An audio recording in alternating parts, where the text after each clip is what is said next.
Pirma pažintis. Visų pirma, reikia dar prisiminkime Lean instrumentai.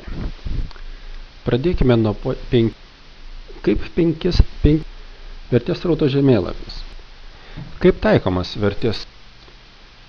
A3 problemos sprendimo forma yra labai nuoseklus ir logiškas dokumentas.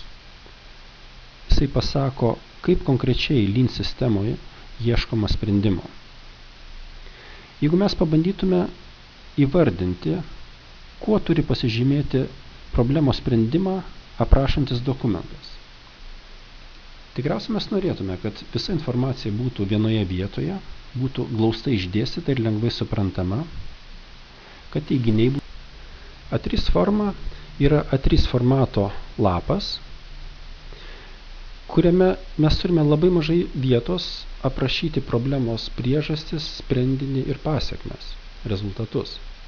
Todėl pati forma verčia dokumentą ruošiantį asmenį maksimaliai beveik idealiai perprasti nagrinėjamą situaciją ir į patį dokumentą įdėti tik tai tą informaciją, kuri yra pati reikšmingiausia ir tuos duomenis, kurie yra patys svarbiausiai, kurie konkrečiai parodo veiksmų logiškumą.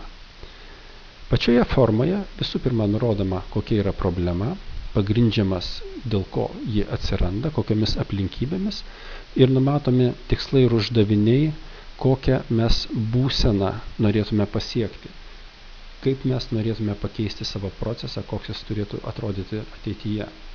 Tokiu būdu iš dabarties situacijos ir iš ateities būsenos mes galime rasti. Kaizen tai tobulėja.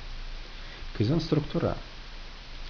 Visų pirma, vadovai apibūdina problemą, kuri turi būti išspręsta, kokybiškai vertina problemos pasiekmes ir aplinkybės, kuriomis problema atsiranda. Tada sudaro tarpfunkcinę komandą, numatydami, kokių tarpfunkcinių gebėjimų komandoje gali prireikti, nustato tikslą komandai ir įvertina, kokių gali prireikti pagalbinių resursų, tarkime IT ar logistikos, ar teisininkų ar panašiai. Nustato kaizeno trukmę ir komanda išleidžia į darbą. Kaizen komanda dedikuoja 100% savo laiko kaizen darbui. Tuo metu, o tai tipiškai yra 3-5 dienos, kitų užduočių kaizen komandos nariai neturi. Jie išanalizuoja situaciją, remiasi A3 problemos sprendimo eiliškumu ir logika, eina Gemba, renka faktus, vadovaujasi vertės kūrimo principu, ieško visų 7 švaistymo šaltinių, remiasi Lean arsenalo įrankiais ir priima sprendimus, atlieka darbą. Vizualizuotas valdymas. Standartizuotas darbas. Japoniškai žodžiai. Kai kurie džidokai ir pokajokai. Kokybės kontrolės sistema Lean visų pirma paremta savikontrolę. Operatoriai vadovaujasi 3 paprastom taisyklėm. Nepriimu broko, tikrinu priimamą produktą procese, naudoju pokajokę priemonės. Antra, nedarau broko pats, naudoju standartizuotą darbą. Trečia taisyklė, neperdodu broko į sekančią operaciją, kontroliuoju savo atlikto darbo kokybę ir taip pat naudoju pokajokę priemonės. Operatoriams reagavimą palengvina paruoštas standartizuotas kokybės įvertinamas, kada nurodomas klaidų pobūdis tikėtinas ir numatyti reagavimo būdai. Tokiu būdu Lean proceso srautas vis tik tai ne visada mes galime. Kanban yra daugybė Kanban. Neefektyvus procesas. Greitas įrengimų perdirbimas yra dažnas iššūkis gamybinėse įmonėse, nes tipiškai įrengimai yra brangus, didelio našumo, jie yra naudojami plačiam produkto asortimentui gaminti.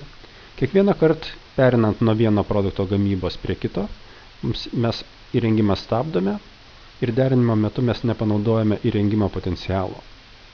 Todėl savo užsiduodame šį klausimą, kaip perderinimo trukmę sutrumpinti.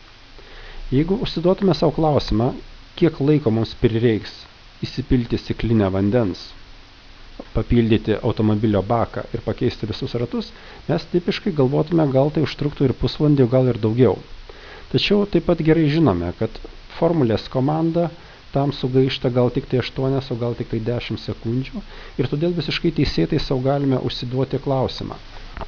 Greitam įrengimo perdėlimui, greito įrengimo totalinė produktyvumo priežiūra yra trumpinys angliškų žodžių Total Productive Maintenance arba TPM. Tai yra praktika, kuria siekiame maksimalaus įrengimo galimybių panaudojimo. TPM pagalba įrengimų priežiūra iš reaktyvaus reagavimo į gedimus tampa prevencinio charakterio rūpesčių įrengimais, kuriame visų pirma dalyvauja patys įrengimo operatoriai. TPM susideda iš 4 elementų, tai yra autonomiška priežiūra, kada operatoriai patys prižiūri savo įrengimus, planinė priežiūra, dalyvaujant serviso specialistams, operatorių mokymas, jiems suteikiant galimybę atlikti sudėtingesnius aptarnavimo darbus ir prevencinė priežiūra atliekama operatorių ir serviso darbuotojų. Sumoje šie visi veiksmai duoda geresnį įrengimo efektyvumą. Pakankamai dažnai vienas iš apro, na ir pabaigoje pasakyti,